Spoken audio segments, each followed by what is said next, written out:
Hello everyone. Modern physics का semiconductor topic हम लोगों के लिए बहुत ही खास है। क्यों? क्योंकि जेई हो या नीट हर साल इससे एक या दो सवाल जरूर पूछता है और 12th बोर्ड में भी तो पूछेगा, तो उसके लिए भी इंपॉर्टेंट है। इसलिए हम लोग इस चैप्टर को बहुत ध्यान से पढ़ेंगे। तो सेमीकंडक्टर के लेक्चर नंबर 1 में सबसे पहले हम लोग आज कर लेंगे उसका इंट्रोडक्शन, यानी सेमीकंडक्टर क्यों इंपॉर्टेंट है हमारे लिए आज के डेट में, पहले ये समझेंगे और सेमीकंडक्टर क्या होता है इसको भी समझेंगे।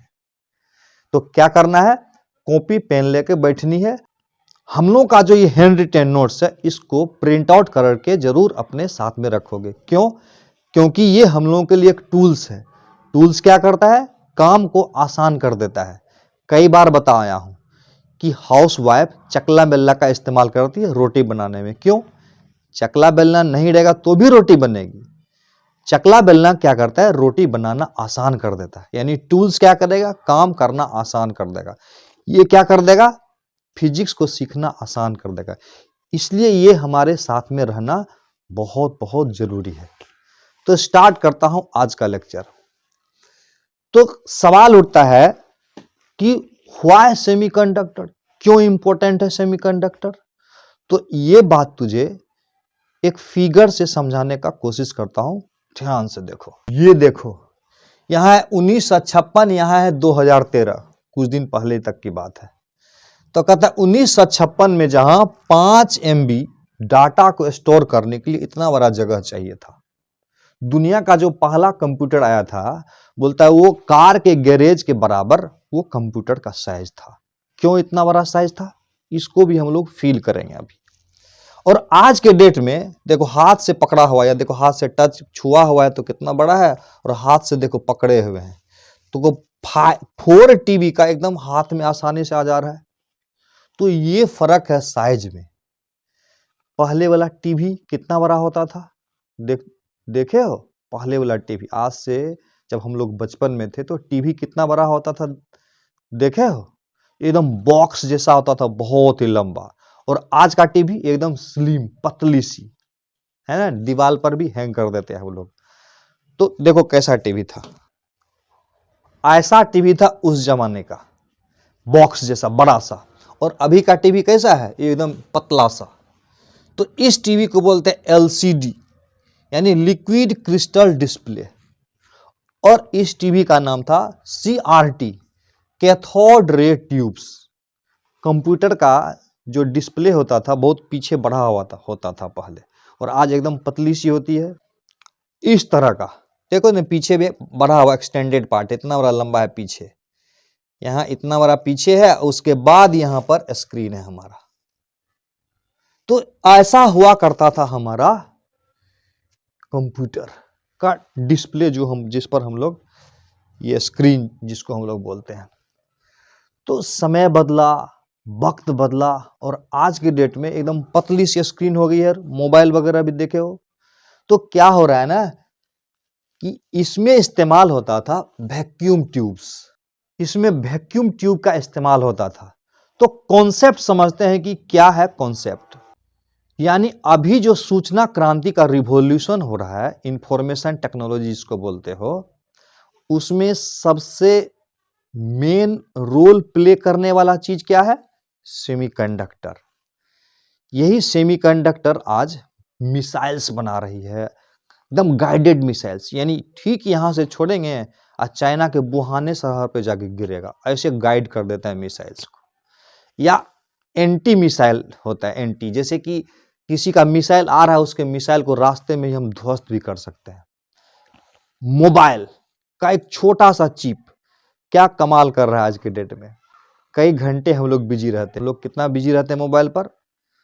यस, हम लोग सुबह से रात तक लगता है मोबाइल में ही बिजी रहते हैं आज के डेट में। तो ये सूचना क्रांति है। उस सूचना क्रांति के पीछे सेमीकंडक्टर का हाथ है। तो ये सब आता है इलेक्ट्रॉनिक्स के अंदर। तो इलेक्ट्रॉनिक्स क्या आता है उसको समझते हैं। तो इलेक्ट्रॉनिक्स का मतलब हुआ, जैसा कि नाम से स्पष्ट है, इलेक्ट्रॉनिक्स का मतलब इलेक्ट्रॉन प्लस डायनामिक्स, यानी जिसमें इलेक्ट्रॉन का मोशन के बारे में स्टडी होगा। यानी इलेक्ट्रॉनिक्स का मतलब study of the behaviour of electron under different condition of externally applied field.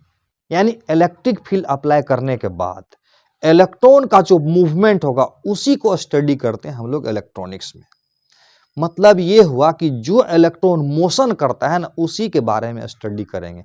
जो इलेक्ट्रॉन मोशन नहीं कर रहा है उस पर हम लोग ध्यान नहीं देंगे।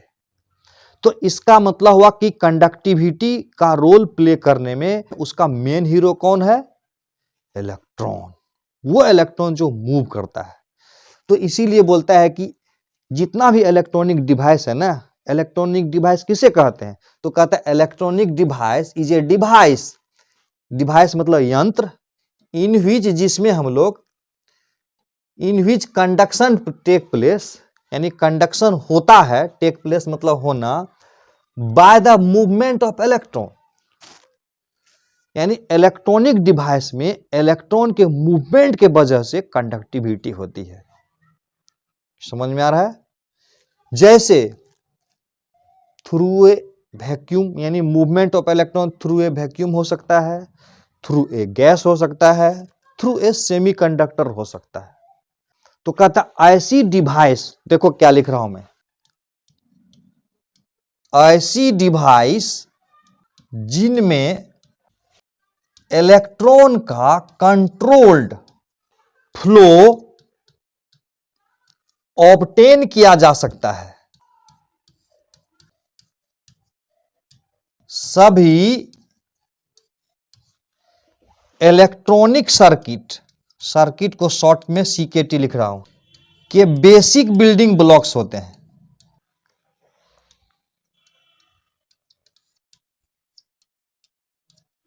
जैसे कि उदाहरण के लिए टेलीफोन, मोबाइल, फैक्स, सुने हो नाम, एक्सरे, सब में इलेक्ट्रॉन का मूवमेंट होता है। ईसीजी, डॉक्टर के पास जाते हैं तो हम लोग क्या बोलते हैं? ECG, electrocardiograph. ईईजी भी करते हैं, इलेक्ट्रो एंजियोग्राफ।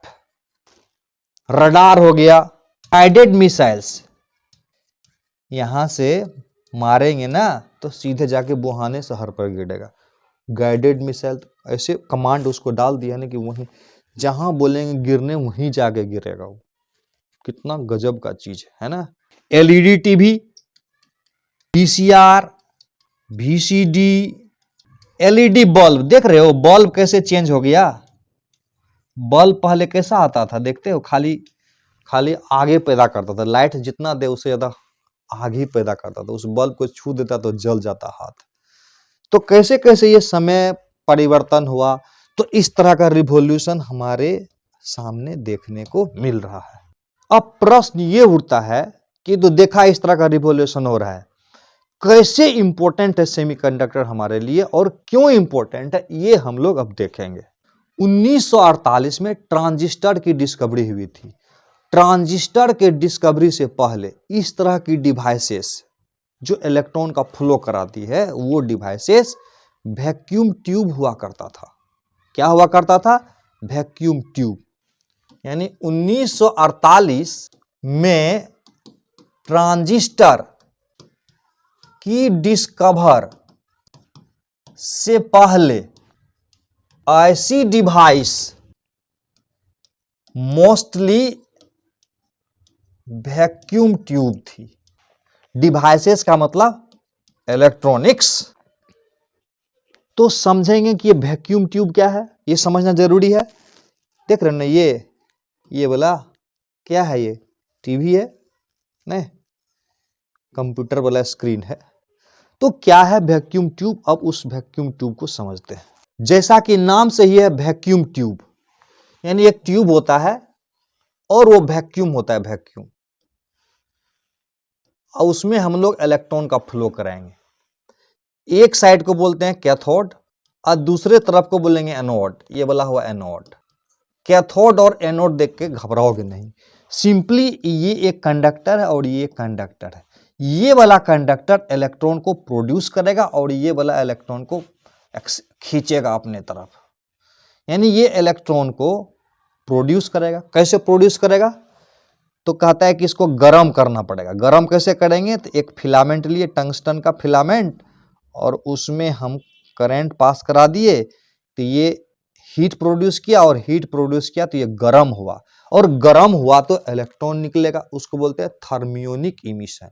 यानी किसी मेटल को गर्म करेंगे तो उसमें से इलेक्ट्रॉन निकलेगा, उसको बोलते हैं थर्मियोनिक इमिशन। तो इससे क्या निकलेगा? इलेक्ट्रॉन निकलेगा, और ये वाला इलेक्ट्रॉन इसके पास जाएगा। यानी इसमें भी हम लोग इलेक्ट्रॉन का ही फ्लो कराएंगे, इसमें भी हम लोग इलेक्ट्रॉन का ही फ्लो कराएंगे। तो इलेक्ट्रॉन के फ्लो को कंट्रोल करना जरूरी है ना। कितना अच्छा रहेगा कि जितना हम चाहे उतने इलेक्ट्रॉन फ्लो करे, तो ज्यादा अच्छा है ना। तो इसका खासियत क्या था? Number of electron can be controlled by varying voltage between cathode and anode. ये एनोड है और कैथोड। ये पहला इसका इंपॉर्टेंट बात है। दूसरा इसका जो इंपॉर्टेंट बात है वो ये, electron can flow only in one direction. Only in one direction मतलब वॉल्व जैसा इसका कुछ गुण है। वॉल्व समझते हो? वॉल्व, वॉल्व क्या होता है? जैसे देखो, साइकिल के ट्यूब में हवा भर देते हैं तो इधर से तो हवा जाएगी, उधर से हवा आएगी क्या? नहीं आएगी। जैसे कार के ट्यूब में हवा भर देते हैं तो इधर से हवा घुस जाएगी, भरेंगे तो, लेकिन निकलेगी नहीं। तो उसी को बोलते हैं वॉल्व।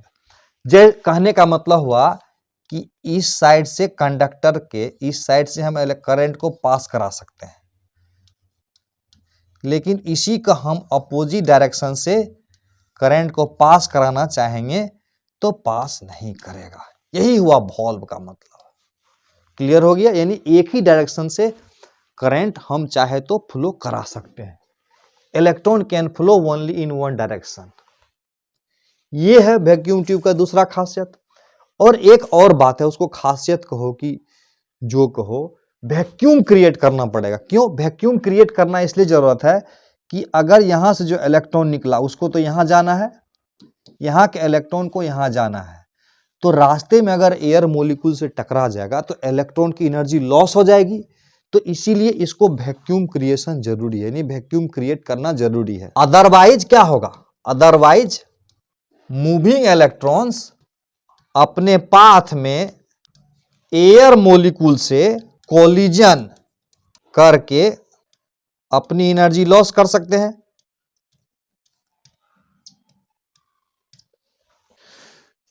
ये तो इसकी खासियत है। इसकी खासियत क्या है कि इलेक्ट्रॉन कितना फ्लो करना है इसको हम लोग कंट्रोल कर सकते हैं। दूसरा, यानी करंट को हम लोग कंट्रोल कर सकते हैं। दूसरा, इलेक्ट्रॉन को हम चाहे तो एक ही डायरेक्शन में फ्लो करा सकते हैं, और वैक्यूम की इसमें रिक्वायरमेंट होती है।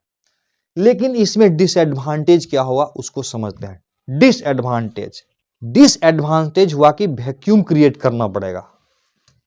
वैक्यूम क्रिएशन उसका डिसएडवांटेज है। दूसरा है, ये ऑपरेट्स एट हाई पावर, यानी ज्यादा पावर की जरूरत इसमें पड़ा। तीसरा, हाई वोल्टेज चाहिए। कितना? लगभग लगभग बोलता है कि 100 वोल्ट चाहिए इसको ऑपरेट कराने के लिए, 100 वोल्ट। उससे कम में वैक्यूम ट्यूब ऑपरेट नहीं होगा। चौथा, अब देखो, जब इसको गर्म करके इलेक्ट्रॉन निकाल रहे हैं तो इसका मतलब ये हुआ कि जब भी हमको इलेक्ट्रॉन को फ्लो कराना होगा तो इसको गर्म करना पड़ेगा, हीट करना पड़ेगा। तो एक ही चीज को बार बार हीट करोगे तो पावर तो कंज्यूम होगा ही होगा, और साथ में इसका लाइफ भी क्या होगा? लंबी लाइफ होगी नहीं, तुरंत खराब हो जाएगा, खत्म हो जाएगा ना, बर्बाद हो जाएगा, तो लो लाइफ हो जाएगा इसका। अब पांचवा, बल्ब की साइज। देखा था ना, साइज बहुत बड़ा होता था, अभी छोटा साइज में काम हो जाता है। पहले का टीवी बड़ा होता था ना, बक्सा की तरह, अभी होता है क्या? पतला सा हो जाता है, एकदम दीवार में टांग देते हैं हम लोग। तो साइज का भी समस्या आ गया, बहुत बड़ा साइज हुआ करता था। तो इसीलिए क्या होगा? लेस रिलायबल हो जाएगा उसके तुलना में,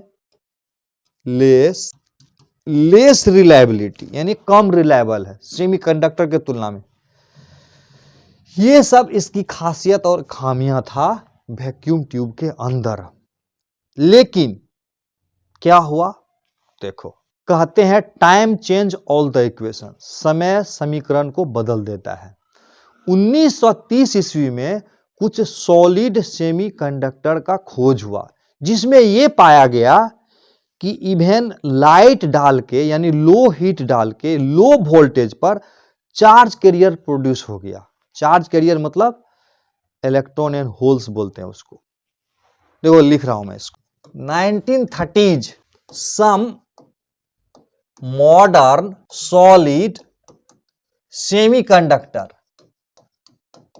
were discovered in which charge carrier produces, charge carrier का मतलब यहां पर इलेक्ट्रॉन प्लस होल से है, याद रखना, इलेक्ट्रॉन प्लस होल से है। ये चार्ज कैरियर का मतलब इलेक्ट्रॉन प्लस होल से है। With A small intensity of light, heat, low voltage.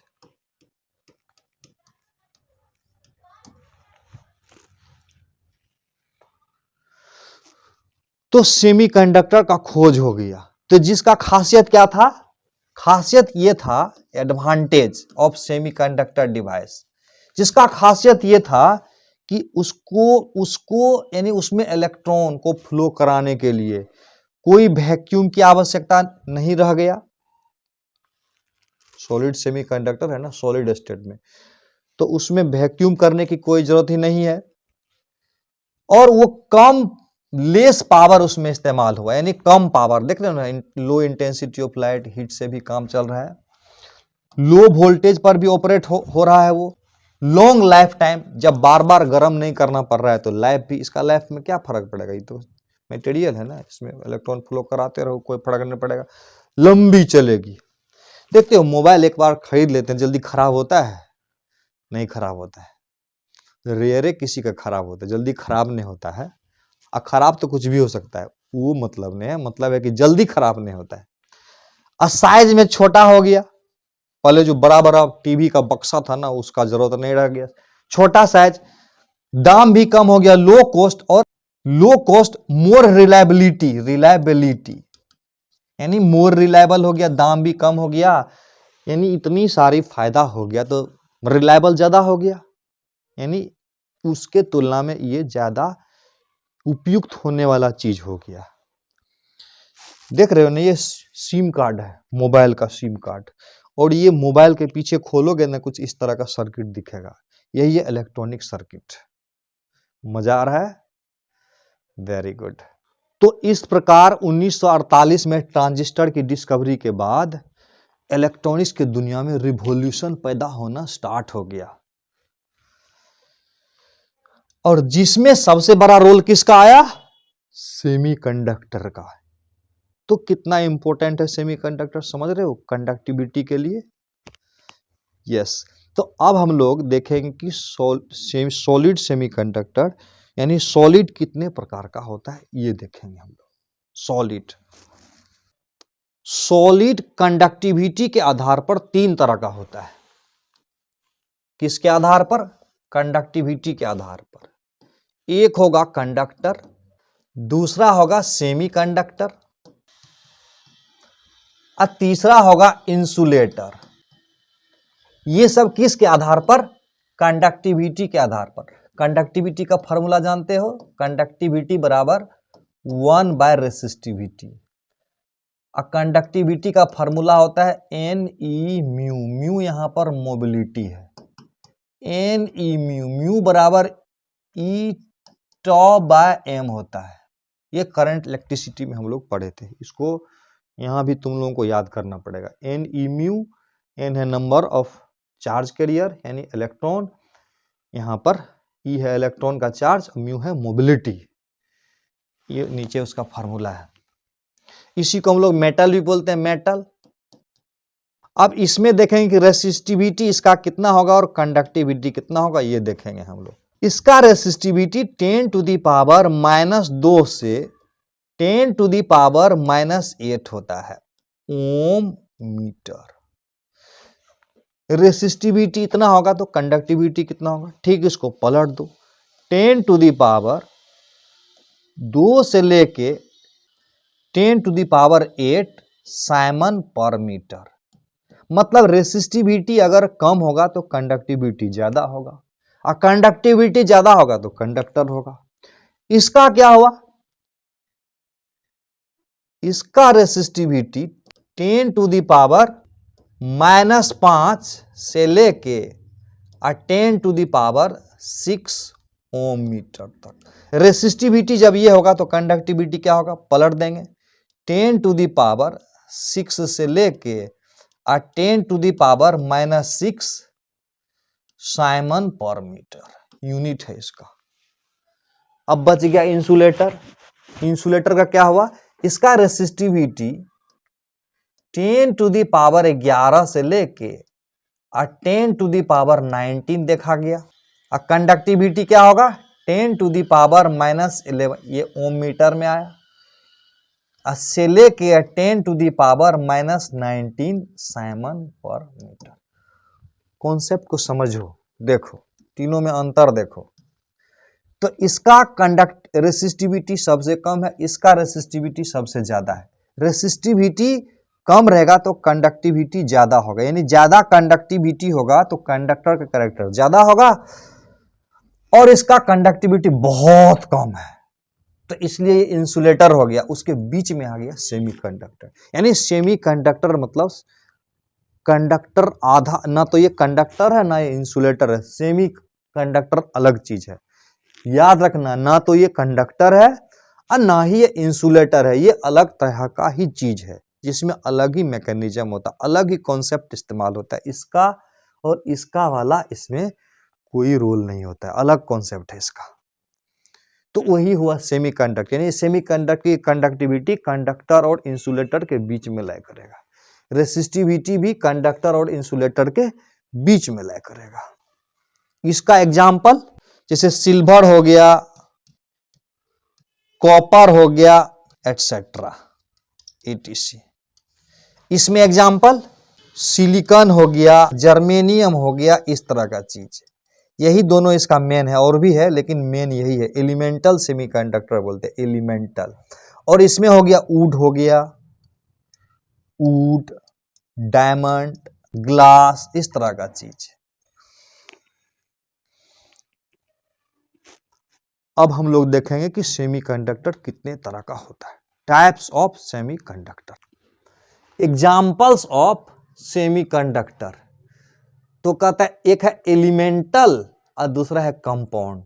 Elementor मतलब सिर्फ एलिमेंट रहेगा, यानी सिर्फ एक ही तरह का चीज से होगा। जैसे कि देखो सिलिकॉन एंड जर्मेनियम, इस चैप्टर में हम लोगों को सिर्फ यही पढ़ना है, बाकी का मैं समझा देता हूं, लेकिन ये हम लोगों को पढ़ना नहीं है इस चैप्टर में।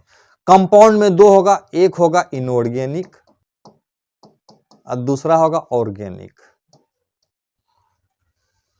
खाली नाम लिख देता हूं, याद करने का जरूरत नहीं है तुमको, टेंशन नहीं लो। CdS हो गया, गैलियम आर्सेनाइड हो गया, CdSe हो गया, इंडियम फॉस्फाइड हो गया, इस तरह का चीज। ऑर्गेनिक में क्या होगा, एंथ्रासेने डॉप्ड। दूसरा एक ऑर्गेनिक पॉलीमर्स भी है, जैसे पोलीपैरोल, पोलीथियोफेन,